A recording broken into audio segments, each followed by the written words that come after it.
Hello दोस्तों, विजय academy में आपका स्वागत है। आज हम बात कर रहे हैं एमपी पटवारी 2022 की जो वैकेंसी आ चुकी है। उसमें देखिए आपके जो टोटल सब्जेक्ट है, अगर पार्ट ए और पार्ट बी दोनों को मिला ले तो टोटल सब्जेक्ट आपके हो जाते हैं 8। तो देखिए उसके अंदर एक सामान्य प्रबंधन भी है, आपको एक सब्जेक्ट है पार्ट बी के अंदर। तो देखिए अ, पिछली बार जो आपने ओल्ड पैटर्न देखा होगा जो पटवारी का 2017 में था, उस पैटर्न में क्या था, 5 सब्जेक्ट थे आपके और आपसे हर एक टॉपिक से 20-20 क्वेश्चन पूछे गए थे। तो इस तरह आपसे टोटल 100 क्वेश्चन पूछे गए थे। इस बार भी देखिए आपका जो है टोटल सब्जेक्ट है 8 और जो कि एग्ज़ाम के अगर टाइम पूछे पूछे तो 3 घंटे का आपका पेपर होगा और कुल अंक उन्होंने बता रखे हैं 200। तो हो सकता है आपसे 25 अंक का सामान्य प्रबंधन पूछा जाए। तो इसी के लिए हम ये जो एक सीरीज लेकर आए हैं, ये हमारी एमसीक्यू की सीरीज है फर्स्ट।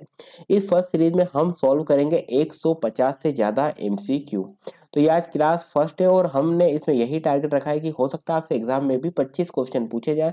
इसीलिए हम भी इस सीरीज के अंदर आपके लिए लेकर आए हैं इस वीडियो फर्स्ट में भी 25 और आगे भी हम जो इसमें क्लासेस स्टार्ट लेंगे वो फिर जैसे सेकेंड क्लास होगी वो 26 से 50, फिर 51 से 75, इस तरह से ये क्लास चलने वाली है। तो चलिए स्टार्ट करते हैं क्वेश्चन नंबर 1 से। अगर आप इस चैनल पर नए हो तो चैनल को जरूर सब्सक्राइब करें और वीडियो अगर पसंद आए तो लाइक करें और आपके कोई भी सजेशन हो तो कमेंट करके जरूर बताएं।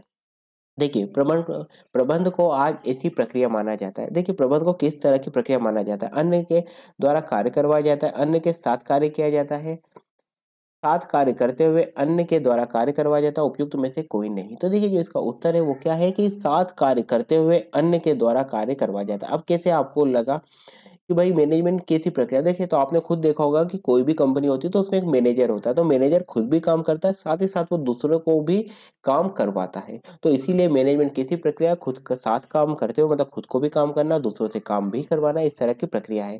क्वेश्चन नंबर 2 है, ये सारे इंपॉर्टेंट क्वेश्चन है। पहले ही मैं आपको बता दूं सारे ये क्वेश्चन कैसे मोस्ट इंपॉर्टेंट क्वेश्चन है।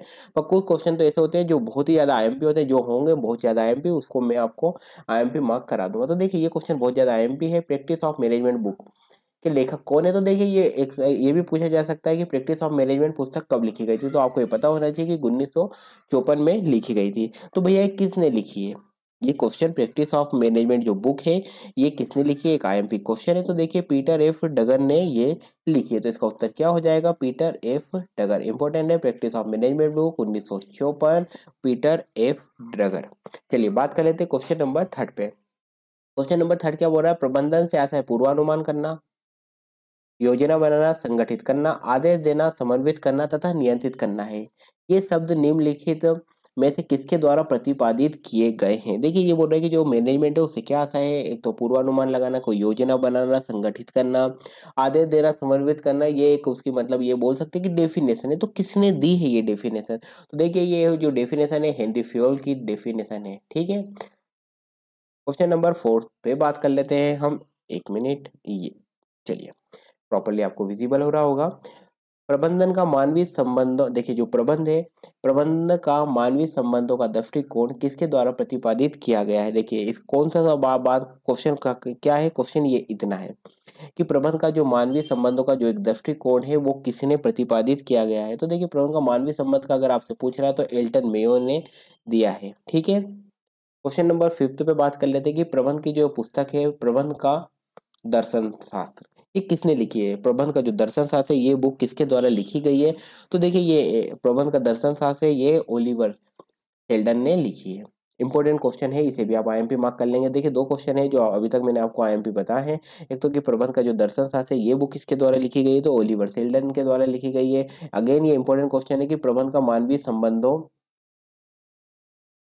का दृष्टिकोण किसने दिया है? तो ये भी आईएमपी क्वेश्चन है आपका। ठीक है, उसके बाद ये जो प्रैक्टिस ऑफ मैनेजमेंट बुक है ये भी आईएमपी क्वेश्चन है। 3 क्वेश्चन अभी तक आपको आईएमपी बताए जा चुके हैं। ठीक है, एफ डब्ल्यू टेलर निम्नलिखित में से किसके जन्मदाता है? अगेन इंपॉर्टेंट क्वेश्चन है कि एफ डब्ल्यू टेलर है वो किसके जनक माने जाते हैं? जनक भी लिखा जा सकता है एग्जाम में या जन्मदाता भी लिखा जा सकता है। तो किसके हैं? तो ये वैज्ञानिक प्रबंध का दृष्टिकोण, ये इसका उत्तर है। तो आपको ये याद रखना है, कई बार पूछा गया है एग्जामों में, दूसरे एग्जाम में पूछा गया है कि भैया वैज्ञानिक प्रबंध का दृष्टिकोण के जनक कौन है या जन्मदाता कौन है? इस तरह से क्वेश्चन ज्यादातर पूछा जाता है कि वैज्ञानिक प्रबंध के दृष्टिकोण कौन है? तो एफ डब्ल्यू टेलर है इसके जन्मदाता। क्वेश्चन नंबर 7 पे बात कर लेते हैं।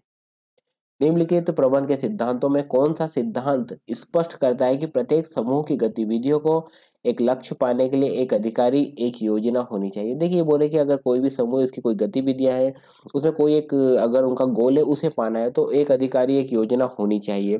तो ये क्या बोलता है, ये इसका क्या हो सकता है। तो देखिए ये निर्देश की एकता है, मतलब इसके अंदर आपको निर्देश दिए जाते हैं, निर्देशों में एकता होगी तो ये एक अधिकारी एक योजना जो है ये हमारी सफल हो जाएगी किसी भी एक लक्ष्य को पाने के लिए। एक लक्ष्य को पाने के लिए पूरे पूरे ग्रुप क्या करता है, एक्टिविटी करता है। तो यहाँ पे क्या होता है, एक के द्वारा दूसरों को क्या दिए जाते हैं, निर्देश दिए जाते हैं।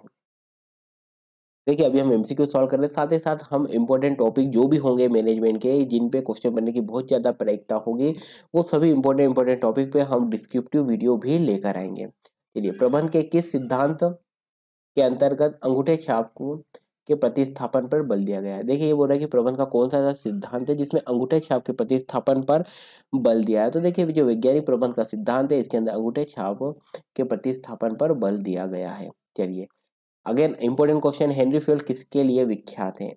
आईएमपी क्वेश्चन है, मोस्ट आईएमपी से मार्क कर लेना। हेनरी फ्यूल किसके प्रसिद्ध है, तो भैया प्रबंध के सिद्धांत के लिए हेनरी फ्यूल विख्यात है। क्वेश्चन नंबर 10 पे बात कर लेते हैं, निम्नलिखित प्रबंधकीय कार्यों में से कौन से कार्य इसके निकटतम, मतलब सबसे ज्यादा या इसके सबसे निकट से संबंधित है। तो देखिए ये बोल रहा है कि मेरे मेरे के कार्यों में कौन इसके सबसे निकट है। तो देखिए आपको ये पता होना चाहिए कि जो नियोजन होता है इसका सबसे पहला काम क्या होता है, हम कोई भी काम करते हैं तो क्या करते हैं, पहले प्लानिंग बनाते हैं। तो ये सबसे निकट होता है, तो नियोजन और नियंत्रण इसके सबसे निकट होता है। क्वेश्चन नंबर 11 पे बात कर लेते हैं। देखिए क्वेश्चन नंबर 11 क्या बात कर रहा है आपसे कि प्रबंध की किस विचारधारा के अंतर्गत यह मान्यता है कि प्रबंध प्रशासन के व्यापक है। देखिए ये आपको क्वेश्चन समझ में आ गया होगा कि प्रबंध की किस विचारधारा के अंतर्गत यह मान्यता है कि प्रबंध प्रशासन से व्यापक है।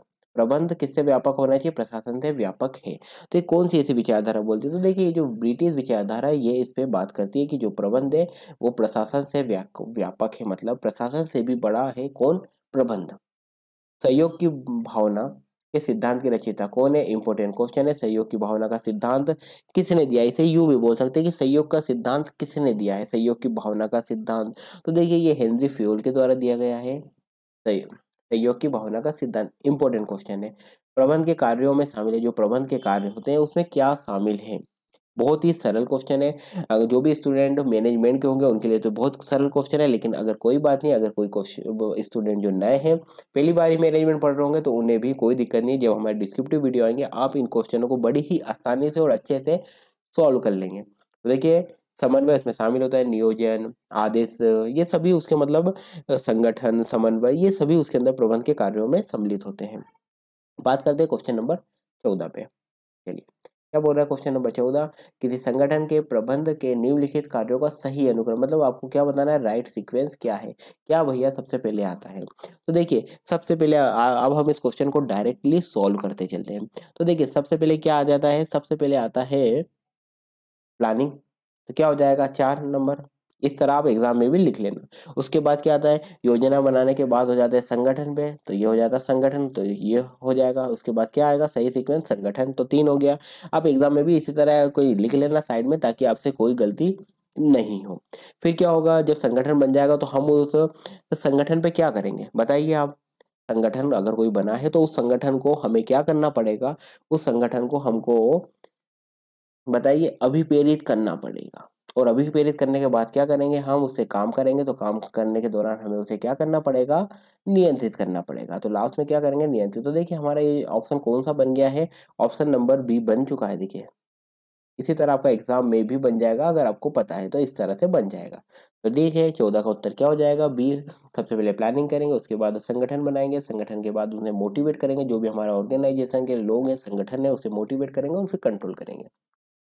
क्वेश्चन नंबर इंपॉर्टेंट क्वेश्चन है, मोस्ट आईएमपी से मार्क कर लेना। मोस्ट आईएमपी क्वेश्चन है, ये जो भी आपको आईएमपी बताते हैं वो क्वेश्चन बहुत ज्यादा, मतलब उनकी पूछने की प्रायिकता बहुत ज्यादा है। प्रबंध के कार्यों को अभिव्यक्त करने के लिए जो देखिए कौन सी है, पोस्ट कार्बो है, पोस्ट कार्बो थ्योरी है या सूत्र बोल सकते हैं। तो ये क्या है, देखिए पोस्ट कार्बो के अंदर देखिए ये है ना जो टोटल है ये 7 अक्षरों का नाम है। तो इसके अंदर देखिए पी का मतलब क्या हो जाता है, पी का मतलब हो जाता है प्लानिंग। जब डिटेल में पढ़ेंगे तो हम आपको बता दें, पी का मतलब हो जाता है प्लानिंग हो जाता है। उसके बाद हो जाता है ओ का मतलब हो जाता है ऑर्गेनाइजेशन हो जाता है या ऑर्गेनाइजिंग हो जाता है। एस मतलब हो जाता है स्टाफिंग।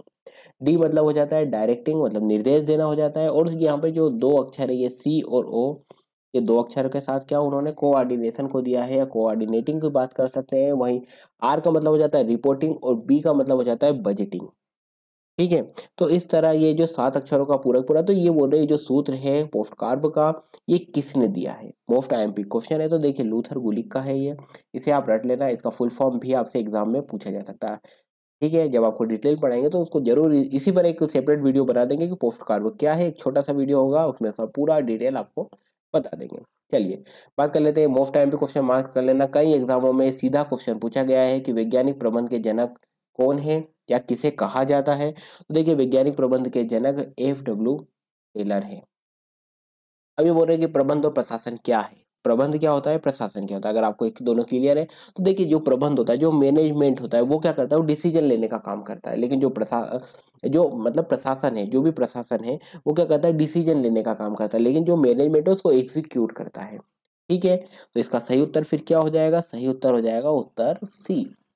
ठीक है, कि प्रशासन क्या करता है, निर्णय लेता है और प्रबंध क्या करता है, उसका क्रियान्वयन करता है, मतलब उसको एग्जीक्यूट करता है। जो भी आपने डिसीजन लिया है प्रशासन के द्वारा उसे एग्जीक्यूट कौन करता है, मैनेजमेंट। अब आप इसे ऐसे भी समझ सकते हैं जैसे सरकार कौन होगा, सरकार अगर कोई भी निर्णय लेती है तो जो भी मैनेजमेंट होता है वो उसको एग्जीक्यूट कर देता है। ठीक है, तो ये आपको क्लियर हो गया होगा।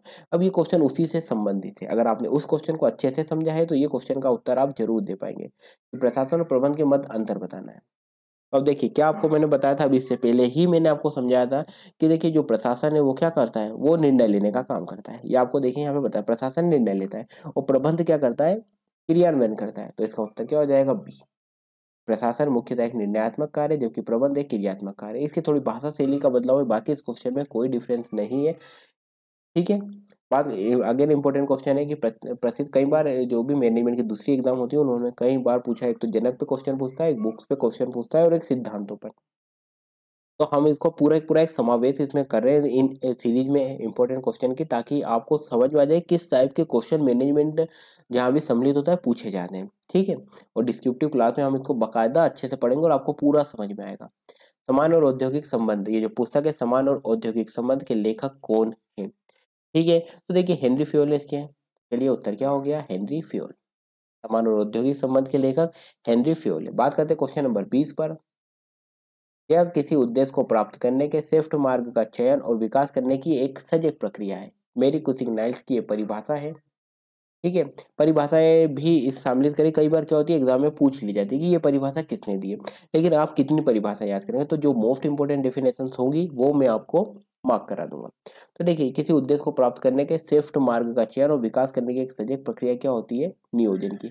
अब देखिए आपको कैसे समझ में आएगा अगर आप नहीं भी पढ़ के गए।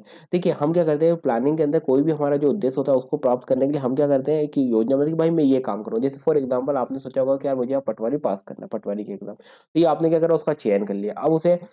अब आप उसके अंदर क्या कर रहे हो, उसको जो विकास करने की एक पूरी सब्जेक्ट प्रक्रिया, मतलब आप कैसे सब्जेक्ट को कवर करेंगे, क्या है ये पूरी पूरी आप पूरी योजना बना रहे हो। तो ये क्या है, नियोजन है। जबकि कोई संगठन तो है ही नहीं या समन्वय तो है नहीं या निर्देशन भी नहीं है। तो इसलिए आप इस तरह क्वेश्चन को भी पढ़कर अच्छे से आंसर को फाइंड आउट कर सकते हैं। 21 पे बात कर लेते हैं क्वेश्चन नंबर 21, नियोजन के मार्ग की सर्वाधिक महत्वपूर्ण कठिनाई क्या है। ये बोल रहे कि जब भी हमको प्लानिंग करते हैं तो उसके संबंध में क्या सबसे बड़ी दिक्कत आती है प्लानिंग में। देखिए प्लानिंग की अगर देखिए वह सबसे बड़े भावी परिस्थितियों की अनिश्चितता, भविष्य में क्या होगा ये किसी को भी नहीं पता है। तो ये सबसे बड़ी मतलब नियोजन की सबसे बड़ी दिक्कत है, चुनौती है, कठिनाई है। बात कर लेते हैं क्वेश्चन नंबर 22 पर।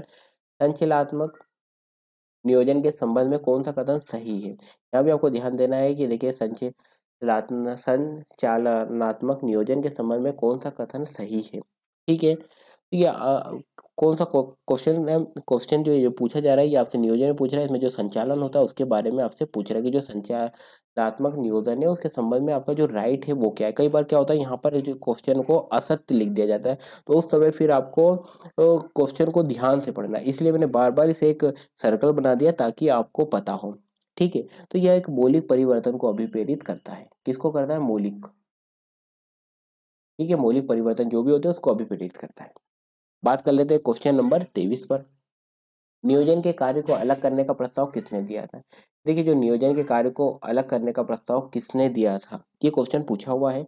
तो ओलिवर सेल्डन ने बोला था कि भैया जो नियोजन है इसको नियोजन से कार्य को अलग करने का प्रस्ताव ओलिवर सेल्डन ने दिया था। बात कर लेते हैं क्वेश्चन नंबर 24 पर। नीति निर्धारण निम्नलिखित प्रबंध कार्य का महत्वपूर्ण पक्ष है। नीति निर्धारित करना एक प्रबंध का महत्वपूर्ण कार्य है। तो देखिए, कोई भी अगर आप नीति निर्धारित कर रहे हो मतलब आप क्या काम कर रहे हो? आप प्लानिंग का काम कर रहे हो, तो उद्देश्य क्या हो जाएगा? नियोजन, मतलब प्लानिंग। तो इसका उत्तर क्या हो जाएगा? ए। बात कर लेते हैं क्वेश्चन नंबर 25 पर। देखिए, अगर आपको वीडियो अच्छा लगा हो तो लाइक जरूर करिए और अपने दोस्तों के बीच में शेयर कीजिए। और अगर कोई भी आपको कुछ भी डाउट हो मैनेजमेंट रिलेटेड और भी हम अन्य टॉपिक पर भी एमसीक्यू लेकर आएंगे, तो आप बाकायदा कमेंट करके पूछ सकते हैं। अगर आप चैनल पर नए हो तो जरूर चैनल को सब्सक्राइब करें और वीडियो को लाइक जरूर करें। प्रतियोगिता एवं पर्यावरण की चुनौतियों का सामना करने के लिए किस प्रकार की योजना तैयार की जाती है? देखिए, ये बोल रहे हैं कि कोई भी प्रतियोगिता है मतलब कंपटीशन है मार्केट में, अगर हमको उसका सामना करना है तो हमको किस तरह की योजना बनानी होगी? तो देखिए, हमको मोर्चाबंदी की योजना बनानी होगी। तो आपको ये वीडियो कैसा लगा, क्वेश्चन का पैटर्न कैसा लगा आपको? हो सकता है कि आप अगर नए स्टूडेंट होंगे तो आपको थोड़ा टफ लग सकता है, लेकिन आप अगर किसी भी दूसरी एग्जाम्स के पेपर आप देखेंगे तो आपको लगेगा कि हाँ, हूबहू ये उसी पैटर्न पे पढ़ाया जा रहा है जिस पैटर्न पे पूछा जाता है। और आप देखेंगे, अगर आप हमारे साथ जुड़ेंगे तो आप डेफिनेटली आप देखेंगे कि एग्जाम में आपको डायरेक्ट क्वेश्चन भी मिल जाएंगे इस एमसीक्यू सीरीज से ही, और आप आसानी से बहुत अच्छे मैनेजमेंट में मार्क्स लेकर आएंगे। तो अगर आपको वीडियो अच्छा लगा तो लाइक जरूर करें और चैनल पर अगर आप नए हो तो सब्सक्राइब जरूर करें। आज के इस वीडियो में इतना ही था। विजय एकेडमी के साथ बने रहने के लिए धन्यवाद।